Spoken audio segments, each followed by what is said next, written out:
It always begins the same way. You don't even notice it at first. How could you? There's a softness in her gaze. But not the kind that sees you as you truly are. No, it's the look of someone envisioning a possibility. Not a person. She looks at you not as a man, but as a blank page upon which she can write a dream. And you feel it, don't you? That spark in her eyes, half hope, half hunger. You think you're being seen, maybe even understood, but in reality, you're not being seen at all. You're being sized up, measured, weighed in silence like an object in a shop window. She studies you like an artist stares at an untouched canvas. Not with appreciation, but with intention. She's already imagining the masterpiece she could create from the outline of who you are. But here's the cruel twist. That masterpiece was never going to be you. It was never about you in the first place. Carl Jung saw this long before you did, and he didn't issue gentle warnings like a self-help guru trying to sell feel-good advice. No, Jung's words cut deep, like a scalpel in the hands of a surgeon who spent his entire life peering into the dark, unlit corners of the human soul. His mission? To map the unconscious, that vast, invisible realm within us where hidden desires, fears, and fantasies quietly pull the strings of our lives. And what Jung discovered about women was disturbing. It wasn't that women simply fall in love with men. No, they often fall in love with an image, an idea, a projection of the man they want you to be. Not who you are, but who they imagine you could become. The unsettling truth? Most women don't even realize they're doing it. She might look you in the eyes and say, "I see you," but what she's really seeing is a character in the film she's already been directing in her head since childhood. You thought you were chosen, but you were cast in a role she wrote long before you even entered the stage. And the moment you stop fitting that role, when you start going off script, she doesn't rewrite the story. She finds another actor. Jung called this psychological projection the animus, a masculine figure that lives inside every woman's unconscious mind. When this inner figure is mature and integrated, it can bring balance, but when it's undeveloped, unchecked, or driven by unresolved wounds, it becomes something else entirely. It becomes a tyrant, a hidden force that drives women to idolize the dangerous and dismiss the kind. That turns conversations into battles and affection into control. It makes some women moralize like saints but act like dictators, demanding devotion without self-awareness or empathy. And Jung didn't soften this truth. He described this state as a form of spiritual possession. Yes, possession, a condition where the woman loses touch with her own awareness, surrendering her actions to this unconscious masculine image. And here's the trap, men. You fall for it, over and over again. Why? Because no one ever taught you to see it for what it is. You mistake desire for understanding. You confuse being pursued with being valued. You cling to her words when she says, "You're different," never realizing you're just another actor filling a role she's been scripting her entire life. And then, one day, the illusion cracks, the mask slips, the fantasy collapses, and you're left standing in the ruins, confused, betrayed, humiliated, asking yourself that devastating question: what did I do wrong? But here's the hard truth. You didn't do anything wrong. You simply stopped playing the part she cast you in. You dropped the mask, and in doing so, broke the spell. Jung warned that the only way out of this theater of illusion, the only way to stop living someone else's script, is through something he called individuation. It's not a catchy word. And the process? It's anything but glamorous. Individuation means becoming whole, becoming fully yourself, not a projection, not a role, not a reflection of her desires, but an integrated, conscious man. And most men never begin that journey. You've been taught to chase applause, to measure your worth by her approval, to earn love by fitting her mold. And as long as you keep doing that, you'll stay trapped in this loop, recast again and again, discarded every time the script changes and you no longer suit the part. Individuation demands a brutal honesty.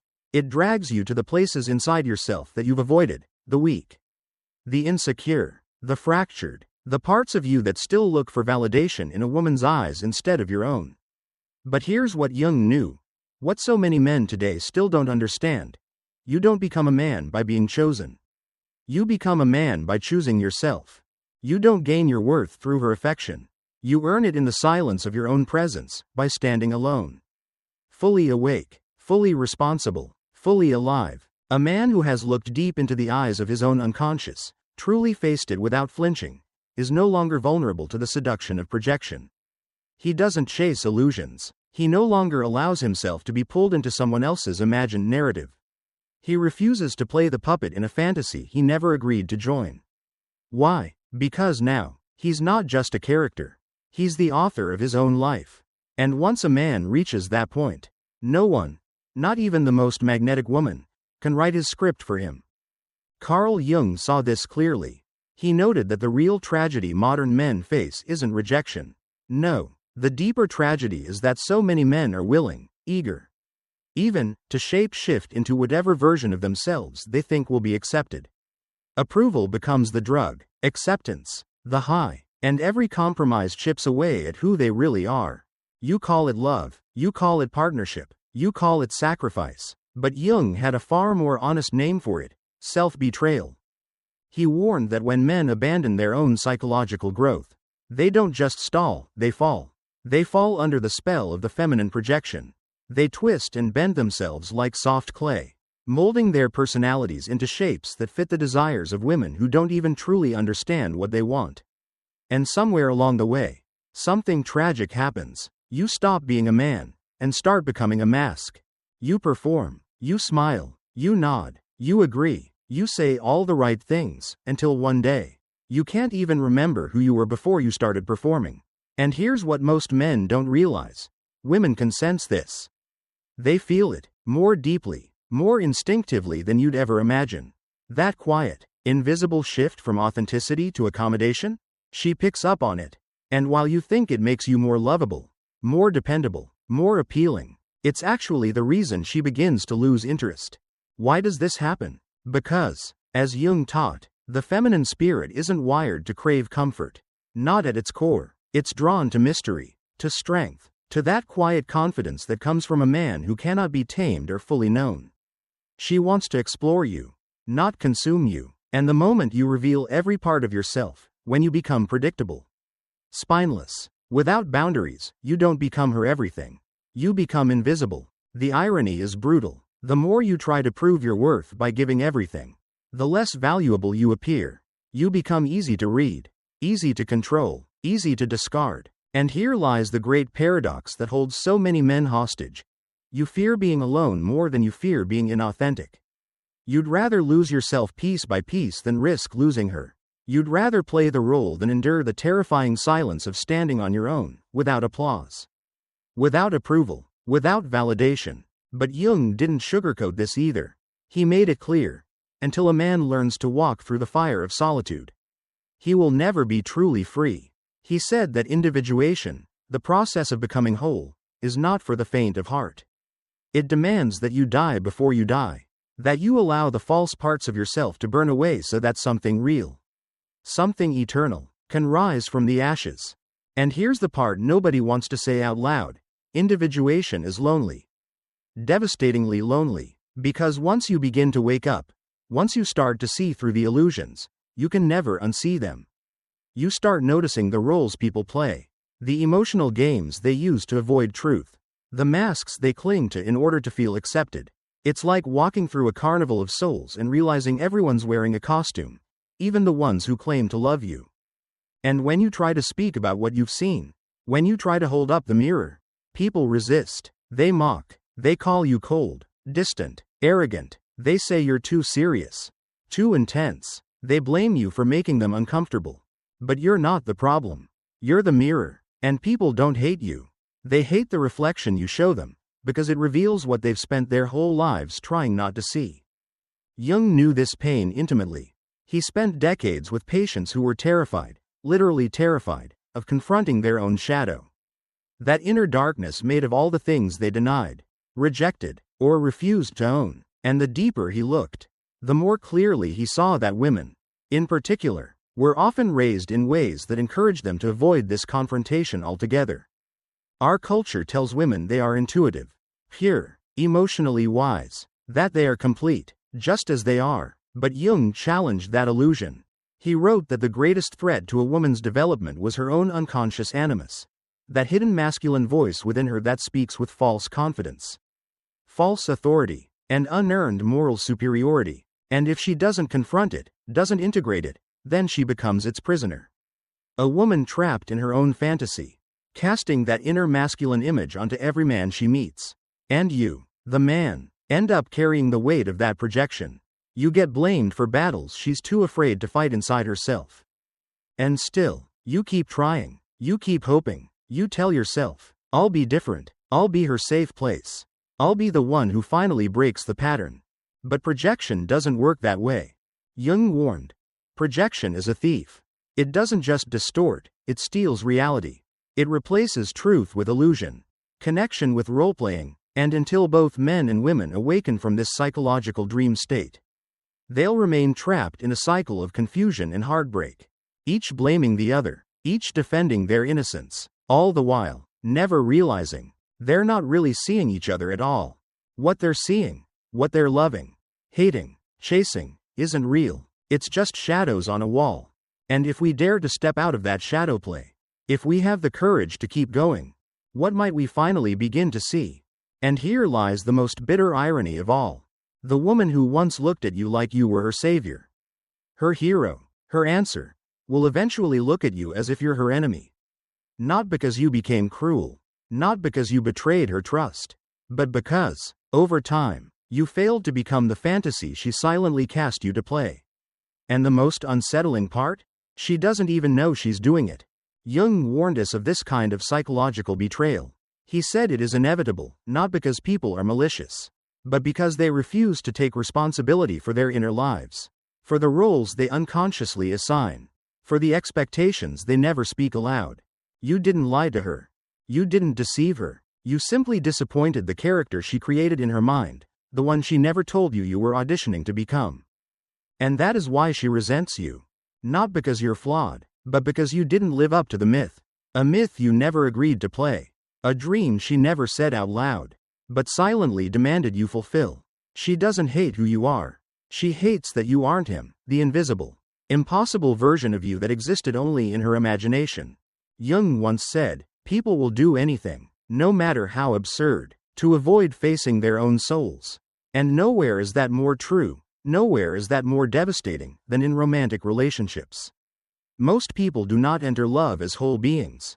They come in as walking shadows, trailing behind them the weight of childhood wounds, unmet needs, unresolved fears, all wrapped in the shiny disguise of intimacy. You call it love, Jung called it possession. Two people clutching onto each other, not because they see each other clearly, but because they desperately need the other to be something they're not. And just like a man in a dream, you keep stepping into the same trap, again and again, whispering to yourself, this time will be different. But it's never different. Why? Because you haven't asked yourself the one question that cuts deeper than all the rest. The question that most men are terrified to even consider. What if I'm the one responsible for the pattern? It's easier to blame women, isn't it? To say they're manipulative, that they're deceptive, shallow, selfish. But Jung wouldn't let you hide behind that excuse. He would look you straight in the eye and ask, why did you choose her in the first place? Why did you allow yourself to be chosen by her? You see, a man who refuses to explore his own inner feminine, his emotional life, his wounds, his shadow, is doomed to be ruled by hers. If you won't face your own incompleteness, you'll forever seek women who make you feel whole. And that's not love, that's dependency. You are not a victim. You were a volunteer. You chose to play the fool. You chose to dance in her dream rather than confront the hollowness in your own soul. Because pretending to be someone else felt safer than facing the truth of who you really are.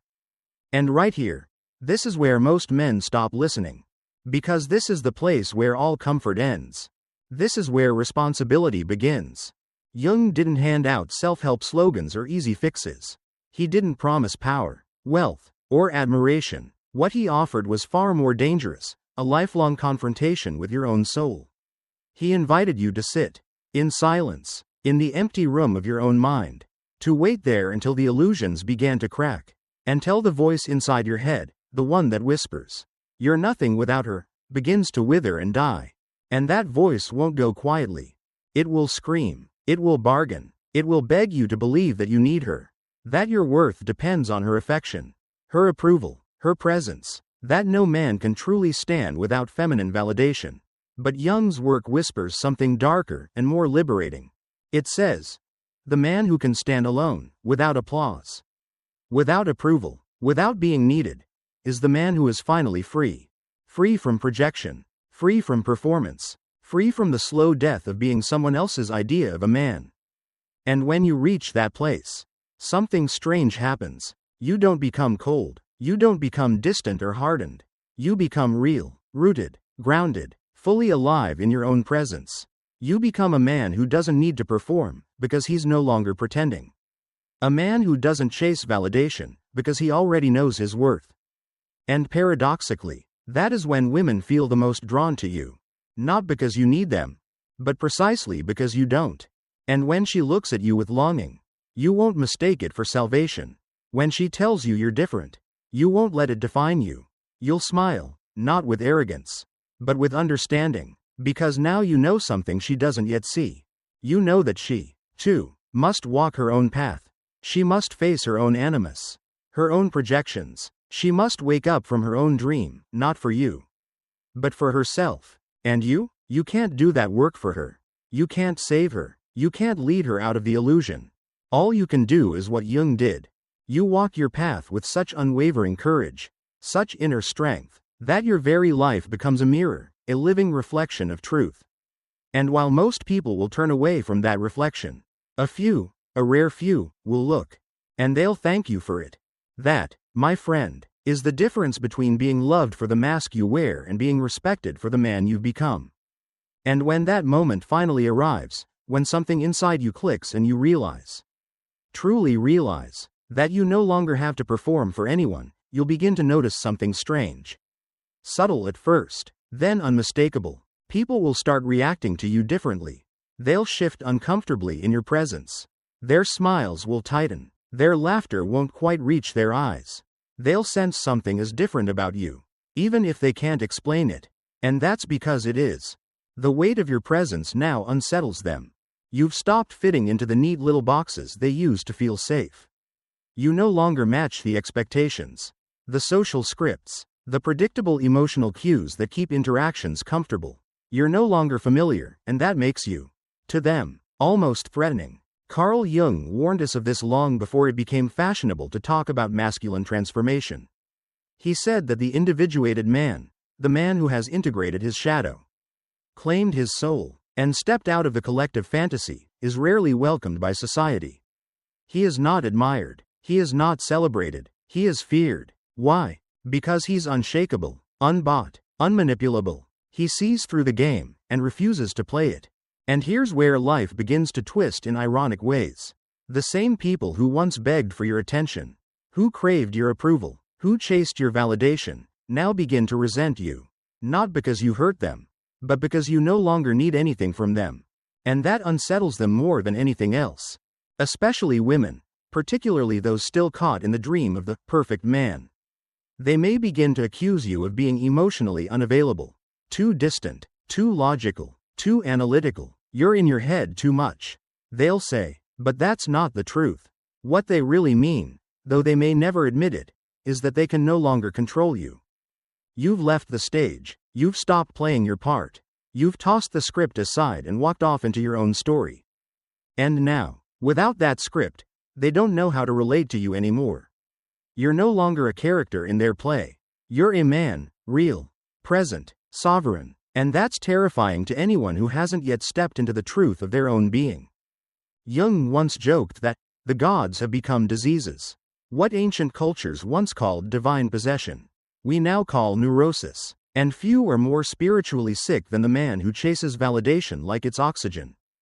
You think you're being romantic when you say things like, I'd do anything for her, or, she's my everything. But Jung would only shake his head and tell you plainly, what you call love is really your refusal to carry your own soul. You've handed your meaning over to her, your purpose, your sense of worth. You've made her the container for everything you are too afraid to hold yourself. Because if she carries it, then you don't have to. And yet, here's the brutal twist no one wants to face. She will drop it. Not out of cruelty, not because she doesn't love you, but because she was never meant to carry it in the first place. No woman, no matter how nurturing, wise, or devoted, can bear the weight of a man who refuses to stand in his own soul. And when she does drop it, when she leaves or withdraws or begins to pull away, you'll feel betrayed, devastated, confused. But you shouldn't. In fact, you should thank her, because in that painful collapse of the illusion, you finally come face to face with the truth you've spent your whole life avoiding.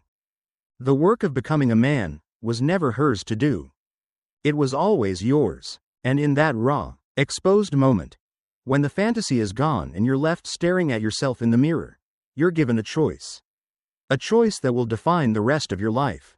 You can blame her. You can harden your heart. You can join the echo chamber of bitter, angry men who mock women online, who wallow in resentment, who declare all love is a lie because it's easier than looking inward. Or, you can do what Jung would have demanded of you. You can turn inward. You can begin the slow, painful, liberating process of individuation, the lifelong journey of becoming whole, without expecting anyone else to complete you. Because the woman you're searching for out there, the ideal lover, the perfect partner, the magical soulmate, is really a mirror, a reflection of the part of yourself you've abandoned, denied, or feared. Until you reclaim that part, every relationship you enter will be a performance. Every kiss will be part of a scene. Every "I love you" will be a line in someone else's play. But when you face it, when you stop running and finally confront your own inner feminine, the part of your soul that longs for connection, nurturance, and depth, you become something else entirely. You become a man who doesn't chase women, who doesn't need to manipulate or perform, a man who doesn't need to impress or convince. You stand still, rooted, whole, alive in your own presence. And then, from that still, grounded place inside you, something miraculous begins to happen. You stop attracting women who are looking for a character to cast in their story. You stop drawing in those who want a mask, a role, a performance. Instead, something far more powerful enters your life. A woman who is not looking for a fantasy, she's looking for the truth. And you'll know it when she appears. Because her presence won't ask anything of you that isn't already yours. She won't try to shape you, tame you, or redirect your path. She won't need you to be more or less of anything. She won't demand you recite lines from a script that was never yours to begin with. She will not fall in love with a dream of you, because she is wide awake. She will stand before you raw, honest, human, not as a goddess waiting to be worshipped, not as a princess waiting to be rescued, but as a soul who has walked through her own fire and come out on the other side, ready to meet you as an equal. No games, no projections, no masks. And in that moment, something inside you will recognize her, not because of how she looks or how she speaks, but because of how she doesn't flinch in the face of truth. She doesn't try to possess you. She doesn't try to complete you. She simply sees you, and that changes everything. She won't flood you with poetic declarations. She won't call you her missing piece or seduce you with promises of salvation. You see, she's not looking to be completed. She's not trying to be saved. She's already done the work. She's faced her own demons. She's met her shadow. She's wrestled with her animus, the inner masculine voice that once dominated her decisions, and come through it whole. She no longer needs you to carry her soul because she finally knows how to carry her own. And so, when she looks into your eyes, it won't be with longing or need. It'll be with clarity. And you'll know. You'll feel the difference deep in your bones. She's not trying to mold you. She's ready to meet you. And in that sacred meeting, something rare and fragile reveals itself. Truth.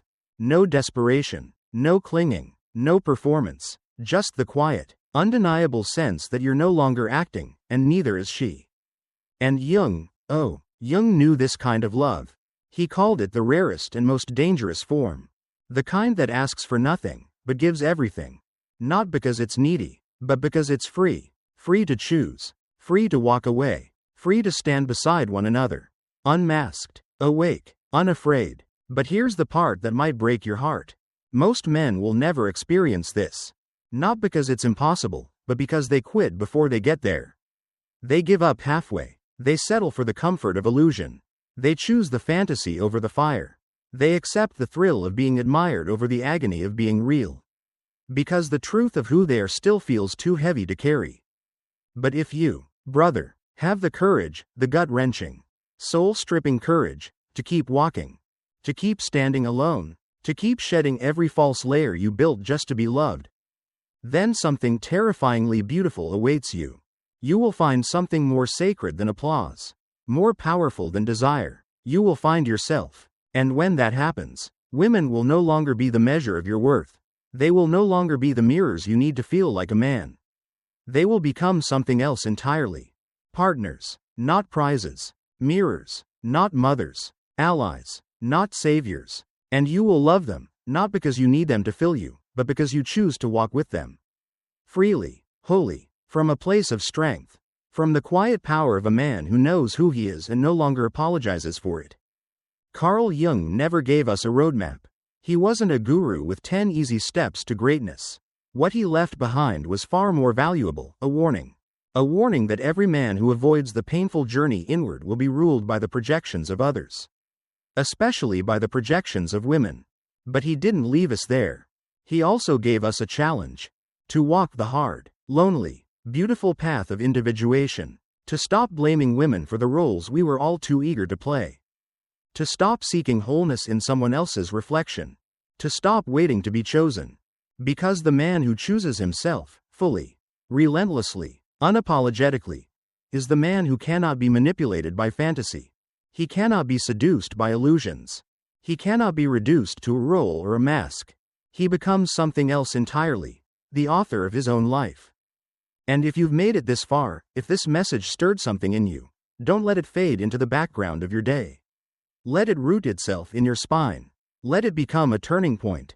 And if you feel called to go deeper, to help awaken others still trapped in silence, then do something simple but powerful. Like this video. Share it with a brother. Subscribe to the channel. Not for algorithm, not for numbers, but for impact. Your support isn't just for us. It's for the next man still lost in the illusion. Still living as a shadow of who he could be. Together, let's wake him up. Let's wake the world, one man at a time.